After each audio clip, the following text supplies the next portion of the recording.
When I was in high school I made a time capsule with my friend that we completely forgot about until his dad passed away, and now that it has came out of hiding it's revealed a screw-up that I've been hiding from everyone too. Technically speaking, this happened more than a decade ago, but the screw-up was dormant until a few days ago. I was a teenager when my friend and I came up with this idea to write a list of life goals on a piece of paper for our older selves.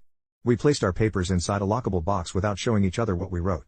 My friend was the more responsible one between the two of us, and least likely to prematurely open the box in private, so we both agreed that he was going to keep the box and store it somewhere in his mom and dad's basement until we were old enough to open the box together.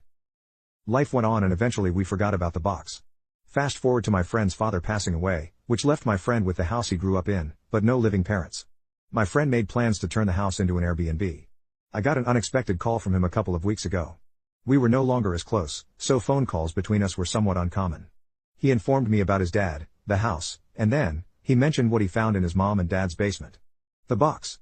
I encouraged my friend to open the box at that moment and read what we wrote while we were on the phone, but he suggested that we make it more meaningful by meeting up and reading it in person. Cut to the two of us becoming the four of us at the meeting because our girlfriends also became invested and involved. So, there we all were, at my friend's parents' house, enjoying good food and good company. When the time came to open the box, everyone expressed their excitement. My friend and I totally forgot what we wrote, so all of us were going in blind. A toolbox was required to open the box because the key for the padlock was nowhere to be found. My friend gave me his list and I gave him mine. Our girlfriends wanted it that way. I was the first to read. My friend had the following things on his list: fix my teeth, make money, learn other languages, travel, learn to cook, eat healthy, lose my virginity, study, teach, continue skateboarding until I die. My friend's list was fun for everyone. However, my friend seemed hesitant to read my list. As soon as he said it might be better if I read my list in private, all of us, including me, egged him on to just read the thing. My friend reluctantly read the following out loud. Tell Josh I want to be his bottom. That was literally all I wrote. My friend, aka Josh, flipped the piece of paper so that all of us could see the drawing I made of the two of us smashing. No one seemed to know how to react. I attempted to break the awkward silence by pointing out that I was obviously joking when I wrote that. My friend backed me up and said it was totally in character for teenage me to make gay jokes at inappropriate times. Everyone kind of filed my list under boys will be boys and laughed it off. That being said, my girlfriend was not laughing during our drive home. She was too busy questioning me about my sexuality. She didn't stop with the questions until I finally confessed that I was in fact bisexual, which is something I've never actually shared with anyone. Needless to say, that revelation created tension between us, even though I've assured her that I'm not attracted to anyone else but her.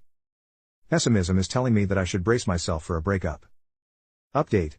My girlfriend appears to be ghosting me now. Her responses to my messages have gone from one-word comments that took her forever to send to nothing at all. My friend, on the other hand, has not stopped messaging me ever since the events in my previous post. Between my girlfriend ghosting me and my friend bombarding me with follow-up questions, I definitely feel like I screwed up as a teenager when I decided to leave a note to my future self that exposed my sexuality. My friend sent me multiple messages to inform me that he's still friends with some of our former high school mates. He made me aware of that fact because he wanted me to understand why it made sense for him to share our decades-old list of life goals with other people. I had no problem with that at first because I assumed that everyone who knew me in high school would laugh at my list and add it to all the other dumb stuff I've said and done as a teenager. According to my friend, our former high school buddies did in fact laugh, but they also added my gay joke or gag or whatever to their own little list of clues that apparently made them all doubt my straightness throughout high school. My friend said nothing about me ever made him question my sexuality, but he was beginning to feel like he might have missed something because it seemed like he was the only person in our circle of friends who never connected the dots. I didn't know how to respond to that, but I managed to answer every question he had for me as truthfully as possible. Yes, it was more than just a gay joke. Yes, I wanted to be more than friends. No, I didn't know our friends realized I had an inner twink. No, our friendship didn't fizzle out after high school because I had feelings for you. Yes, I'm into girls and guys. I could go on and on. My friend apologized for putting me on the spot and promised that he was going to make an effort to spend more time with me in person so that he can learn more about what makes me me. Like old times. But gayer, I guess. He also joked about hooking me up with his male friends in case my relationship comes to an end. Last few days have been an emotionally exhausting experience. I unintentionally came out twice now. So much for waiting until I'm ready.